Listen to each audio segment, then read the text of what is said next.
Selamat datang, salam sejahtera. Terima kasih kerana bersama dengan saya di Nazilin Unity Channel. Saudara-saudara sekalian, seperti yang kita tahu, PAS telah kalah di dalam satu petition pilihan raya yang berlaku di Kuala Terengganu. Sehingga mahkamah telah pun membatalkan kemenangan ahli parlimen di kawasan Kuala Terengganu tersebut. Saudara-saudara sekalian, bagaimanapun apa yang dilaporkan di dalam sinar harian hari ini, PAS tidak akan buat rayuan keputusan petition pilihan raya Parlimen Kuala Terengganu. PAS tidak akan mengumumkan rayuan terhadap keputusan petition pilihan raya bagi Parlimen Kuala Terengganu. Perkara itu dimaklumkan oleh Peguam Wan Rohimi Wan Daud yang mewakili Datuk Ahmad Amzad Hashim, calon PAS bagi Parlimen Kuala Terengganu sewaktu pilihan raya umum yang lepas. Menurutnya, keputusan itu disahkan oleh Presiden PAS, Tan Sri Abdul Hadi Awang, dalam mesyuarat PAS Pusat yang sedang berlangsung di sebuah hotel di sini. PAS bersedia untuk teruskan diadakan pilihan raya kecil Parlimen Kuala Terengganu serentak dengan pilihan raya negeri yang diadakan 12 Ogos nanti, kata beliau. Saudara-saudara sekalian, selepas saja apa yang dinyatakan itu, ini kata-kata daripada Taqiyuddin. Rasuah pilihan raya, PAS serah kepada pengundi, kata Taqiyuddin. Terserah kepada rakyat untuk menilai. PAS selepas Mahkamah Pilihan Raya membatalkan kemenangan Ahmad Amzad Hashim di Kuala Terengganu, kata pemimpin parti itu hari ini. Menurut Setiausaha Agung PAS, Taqiyuddin Hasan, di sebalik pembatalan kemenangan Ahmad Amzad, Mahkamah Pilihan Raya juga mengekalkan kemenangan Abdul Hadi Awang di Marang. Kedua-dua itu katanya berlaku ketika wujud bersamaan pada kedua-dua kes. Kes Parlimen Marang dengan kes Parlimen Kuala Terengganu mempunyai fakta yang sama dan undang-undang yang sama, tetapi keputusan yang berbeza. Itu adalah keputusan di pihak Hakim Pilihan Raya, jadi kita tidak boleh komenlah, kata beliau. Cuma sebagai salah seorang peguam yang mengendalikan kes ini, faktanya sama dan undang-undangnya sama. Jadi PAS serah kepada rakyat untuk menilai, kata beliau lagi. Terdahulu Taqiyuddin ditanya mengenai kemungkinan PAS akan terpalit dengan dakwaan rasuah selepas Hakim Mahkamah Pilihan Raya di Kuala Lumpur atau Kuala Terengganu membatalkan kemenangan Ahmad Amzad pada 27 Jun lalu.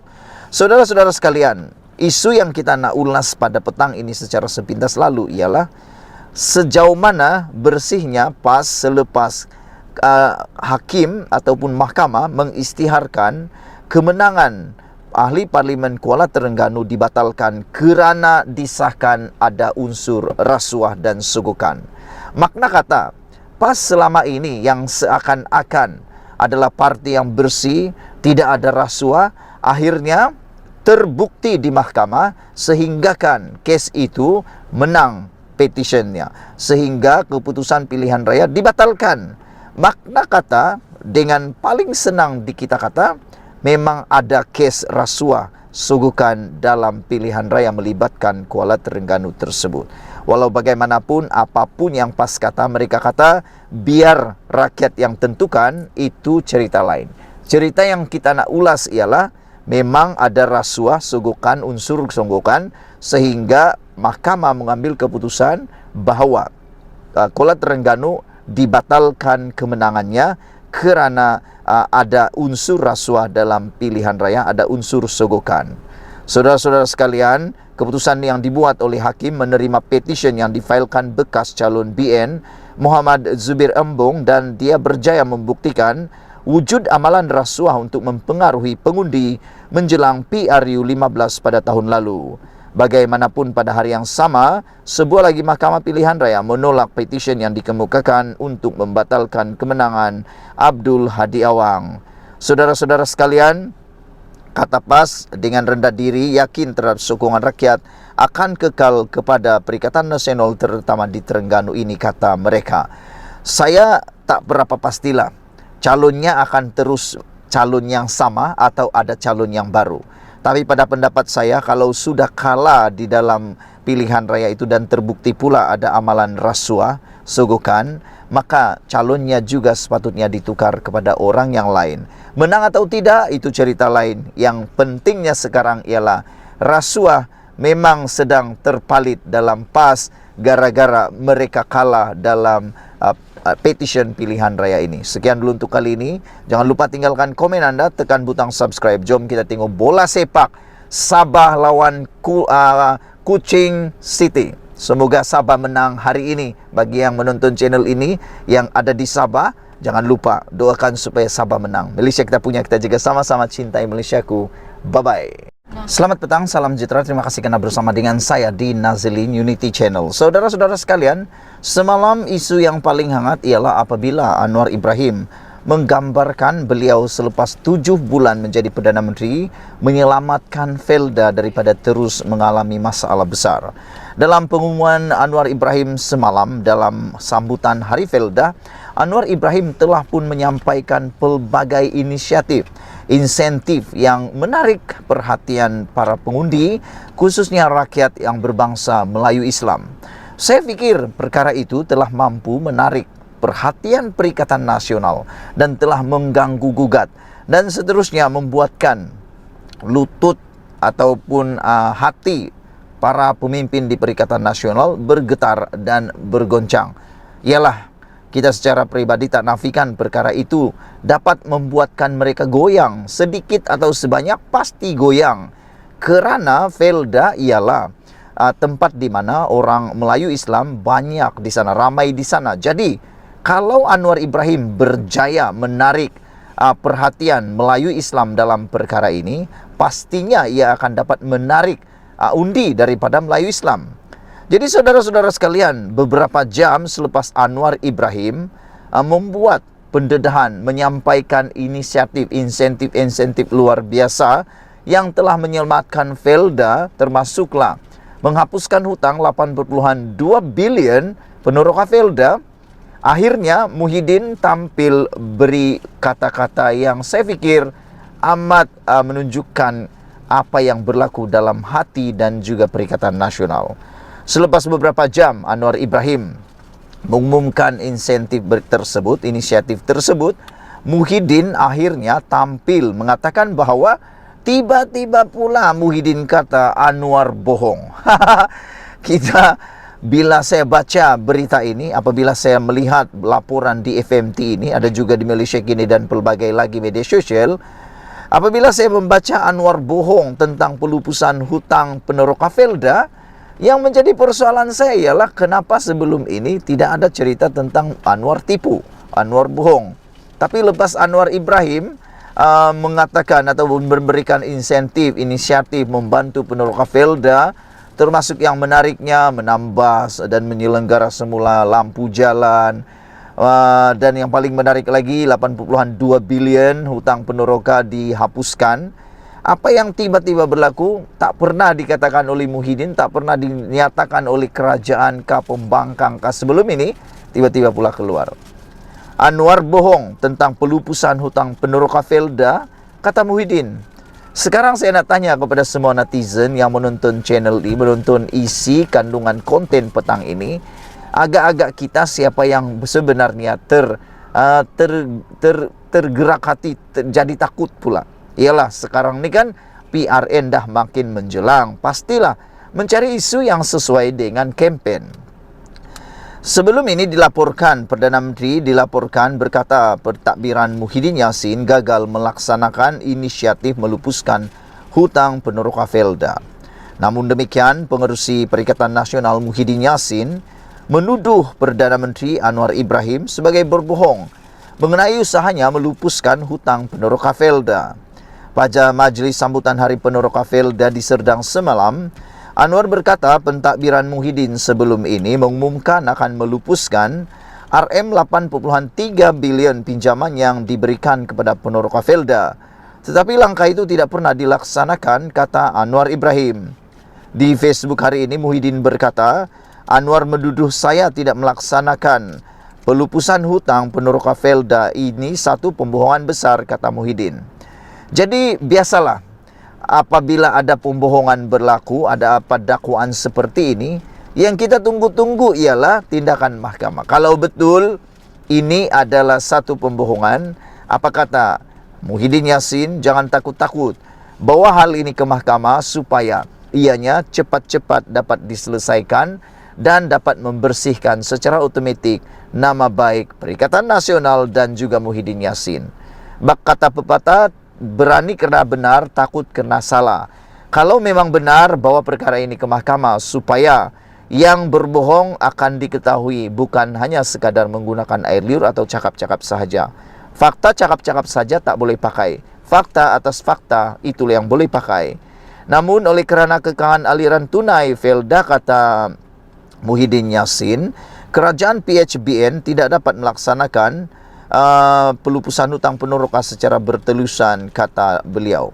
Dalam jawapan bertulis Parlimen pada 23 Februari, Menteri Jabatan Perdana Menteri Undang-Undang dan Reformasi Azalin Abdul Said berkata, kerajaan telah menghentikan inisiatif yang dimulakan oleh pentadbiran Muhyiddin untuk melupuskan sebahagian hutang peneroka Felda berjumlah 83 bilion. Katanya, kerajaan tidak akan dapat meneruskan inisiatif itu kerana ia membawa impak besar terhadap kewangan Felda. Pada Julai 2021, Muhyiddin mengumumkan kerajaannya bersetuju melupuskan hutang peneroka Felda berjumlah RM83 bilion tertakluk kepada syarat-syarat tertentu. Beliau dilaporkan berkata, inisiatif pelupusan hutang itu akan mengurangkan beban peneroka sebanyak kira-kira 80% dan ia diperlukan agar Felda dapat membina dirinya semula dan membolehkannya setanding dengan ladang antarabangsa lain, kata Muhyiddin. Sekian dulu untuk kali ini. Jangan lupa tinggalkan komen anda, tekan butang subscribe, share video ini. Kita jumpa lagi. Bye-bye. Selamat pagi, salam sejahtera. Terima kasih kerana bersama dengan saya di Nazlin Unity Channel. Saudara-saudara sekalian, pendedahan pada kali ini ialah pengakuan daripada Anwar Ibrahim yang tak pernah kita dengar selama berpuluh-puluh tahun. Akhirnya Anwar Ibrahim dedahkan perkara ini. Kita semua memang mahu tunggu-tunggu ini semua. Jadi oleh sebab itu, tolong bantu saya sebarkan video ini supaya semua orang sedar bahawa Anwar Ibrahim, orang yang mempertahankan UMNO daripada tidak ataupun daripada diharamkan. Rupa-rupanya selama ini ada orang yang cuba-cuba mau haramkan UMNO. Siapa orangnya? Ikuti terus ulasan ini kerana saya akan bacakan kepada anda. Saya akan dedahkan kepada anda siapa orang yang cuba mau haramkan UMNO dan juga cuba mau memecahpalakan DAP. Sebelum itu, sila tinggalkan komen anda, tekan butang subscribe, itu percuma. Anwar hari ini menyatakan bahawa dia tetap pertahankan DAP dan tak setuju UMNO diharamkan. Pada Majlis Pelancaran Jentera Pilihan Raya PH dan BN peringkat negeri Selangor malam tadi, Pengerusi Pakatan Harapan Anwar Ibrahim mempertahankan DAP dan UMNO yang kini telah menjadi sekutu dalam politik.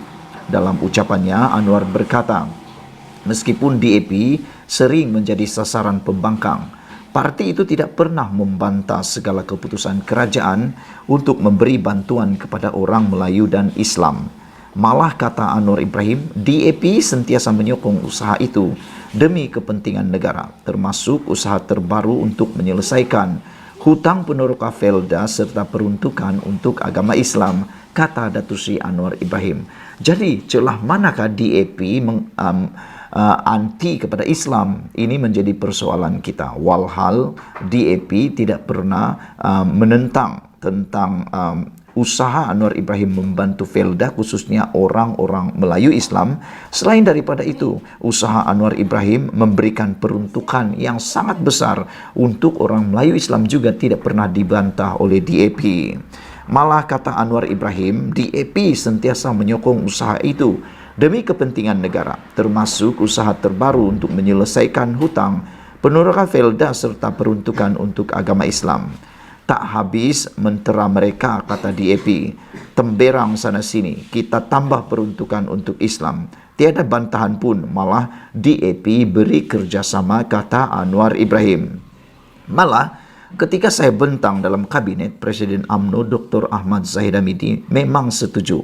Tetapi Setiausaha Agung DAP Antoni Luk pun sokong.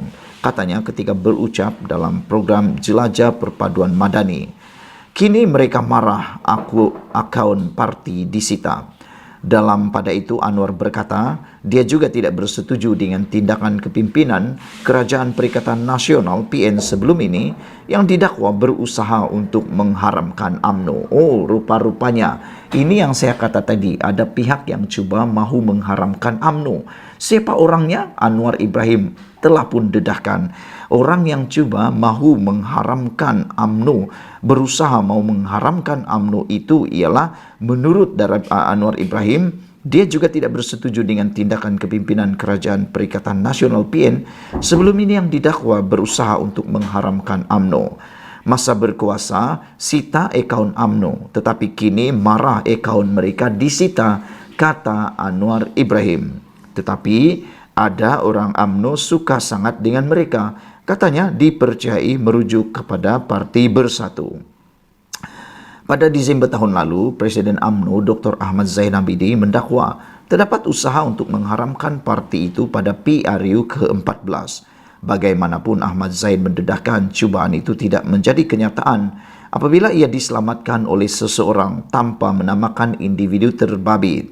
Mengulas lanjut, Anwar berkata dia mahu jentera PH dan BN bersama-sama berusaha untuk mencapai kemenangan pada 6 pilihan raya negeri yang berlangsung 12 Ogos ini. Anwar menegaskan usaha itu penting untuk tidak membiarkan negara ini ditabir golongan pelampau dan pengkhianat. Katanya sepanjang 8 bulan menerajui kerajaan Malaysia menunjukkan pertumbuhan ekonomi, malah yakin pelabur mula bertambah baik. Saya boleh terima kritikan dasar ekonomi tak betul, tapi jangan dengan fitnah, kata Anwar Ibrahim. Terdahulu, PH dan BN melancarkan jentera pilihan raya peringkat negeri Selangor dengan kehadiran pemimpin utama parti gabungan itu malam tadi.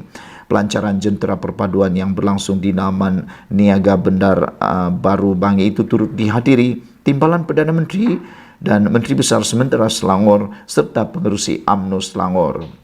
Selain itu, barisan Menteri Kabinet Kerajaan Perpaduan juga turut hadir.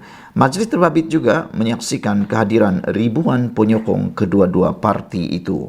Saudara-saudara sekalian, kalau selama ini kita mendengar gelombang hijau, sekarang ini rupa-rupanya gelombang hijau mula menyurut dan gelombang baru ialah gelombang PKR dan BN mula membesar. Saya fikir masa dalam sebulan ini akan menghasilkan gelombang yang lebih besar dan lebih besar daripada tsunami yang kita panggil mega tsunami yang akan menutup terus gelombang Perikatan Nasional Hijau. Sekian dulu, sila share video ini, kita jumpa lagi. Bye-bye.